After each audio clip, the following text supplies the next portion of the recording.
তোমাদের আধিপত্যবাদ এবং আগ্রাসনকে মেনে নেওয়ার জন্য হাজারো মানুষ রক্ত দেয়নি। অতএব আগ্রাসন বন্ধ করো এবং ফ্যাসিস্ট শেখ হাসিনাকে ফেরত দাও। পুরুষ নারী ব্যতীত অন্যান্য যেই সকল লিঙ্গ আছে, কনভার্টেড লিঙ্গ আছে, সেগুলাকে তারা প্রচার করতে চায়। অগাস্ট মাসের 6 তারিখে ভারতীয় দূতাবাস ঘেরাও করার কর্মসূচি ঘোষণা করেছে। এটার কারণটা বুঝতে হবে। কারণ হচ্ছে ফ্যাসিস্ট শেখ হাসিনা বাংলাদেশ ছেড়ে যখন পালিয়ে গেল দিল্লি 1 বছর রাষ্ট্রীয় মর্যাদায় তাকে রাখছে, যেটা অগাস্ট মাসের 5 তারিখ পূরণ হবে।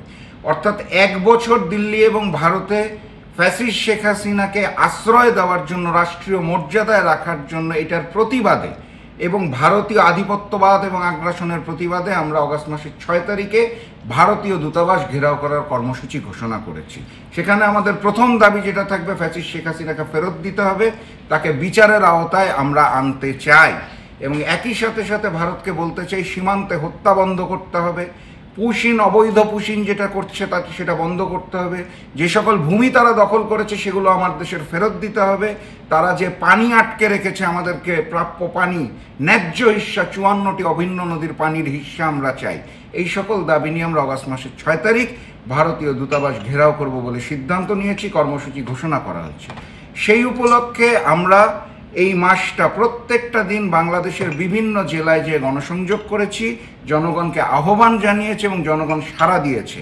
আমরা আশা করছি অগাস্ট মাসের 6 তারিখ সকাল 11টায় মেরুলবাড্ডা কানাডিয়ান বিশ্ববিদ্যালয়ের সামনে থেকে আমাদের যাত্রা শুরু হবে এবং আমরা ভারতীয় দূতাবাস ঘেরাও করব এবং ভারতকে স্পষ্ট ভাষায় জানিয়ে দিব, তোমাদের আধিপত্যবাদ এবং আগ্রাসনকে মেনে নেওয়ার জন্য হাজারো মানুষ রক্ত দেয়নি। অতএব আগ্রাসন বন্ধ করো এবং ফ্যাসিস্ট শেখ হাসিনাকে ফেরত দাও, কারণ তাকে বিচারের আওতায় আমাদেরকে আনতে হবে।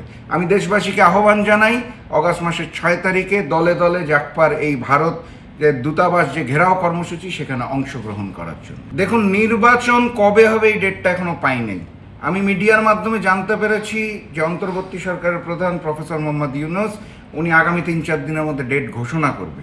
আমি আগে ডেটটা দেখতে চাই, তারপর নির্বাচন নিয়ে চিন্তা করব। আমরা জাকপা যেটা বলেছি, আগে 20 দলীয় জোটে ছিলাম, পরবর্তীতে 12 দলীয় জোটে ছিলাম। এই মুহূর্তে আমরা একা রাজনীতি করছি। এখন নির্বাচনের তারিখটা পেলে, তফসিল ঘোষণা হলে আমরা সিদ্ধান্ত নিতে পারবো আমরা এককভাবে নির্বাচনে যাব নাকি আমরা কোনো জোটের মাধ্যমে, নির্বাচনী জোটের মাধ্যমে যাব।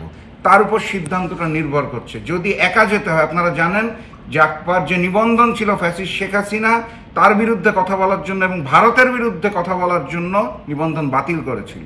সম্প্রতি আমরা হাইকোর্টের অর্ডারে আমাদের নিবন্ধন ফেরত পেয়েছি।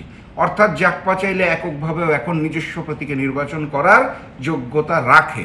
সেক্ষেত্রে যদি নির্বাচনী জোট না হয়, আমরা অনেক বড় দল না, আমরা বলবো না যে আমরা 300 আসনে নির্বাচন করব। আমরা 20টি আসনে নির্বাচন করার ব্যাপারে প্রস্তুতি গ্রহণ করছি যদি এককভাবে আমরা নির্বাচনে যাই। আর যদি কোনো নির্বাচনী জোট হয়, তাহলে জোটের সাথে আলোচনা সাপেক্ষে বিশেষ জায়গায় সেটা তখন সেক্ষেত্রে কমে আসতে পারে। এটা এখনই মন্তব্য করা কঠিন, তবে আমাদের প্রস্তুতি আছে। আমার প্রশ্ন হচ্ছে, বাংলাদেশের ইতিহাসে সবচেয়ে বেশি মানবাধিকার লঙ্ঘন হয়েছে যখন ফ্যাসিস্ট শেখ হাসিনা 15.5 বছর উনি ক্ষমতায় ছিলেন। তখন সবচেয়ে বেশি মানবাধিকার লঙ্ঘন হয়েছে বাংলাদেশের ইতিহাসে। সেই সময়ই জাতিসংঘের মানবাধিকার কার্যালয় বাংলাদেশে ছিল না। এখন এসে তারা কি করতে চায়?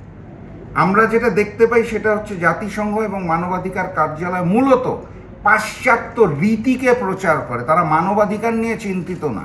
পাশ্চাত্য যে রীতি আছে, যেগুলোর মধ্যে অশ্লীল বিষয়গুলোও আছে, আমি উচ্চারণ করতে চাই না, পুরুষ নারী ব্যতীত অন্যান্য যেই সকল লিঙ্গ আছে, কনভার্টেড লিঙ্গ আছে, সেগুলোকে তারা প্রচার করতে চায়। এবং এই জিনিসগুলো একটা মুসলিম প্রিয় বাংলাদেশে প্রয়োজন নাই এবং আমরা কখনোই এটা সহজভাবে মেনে নিব না।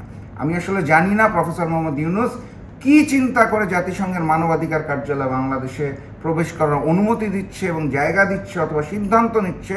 তবে যেটা স্পষ্ট ভাষায় বলতে চাই সেটা হচ্ছে, বাংলাদেশের মানুষ শান্তিপ্রিয় মানুষ।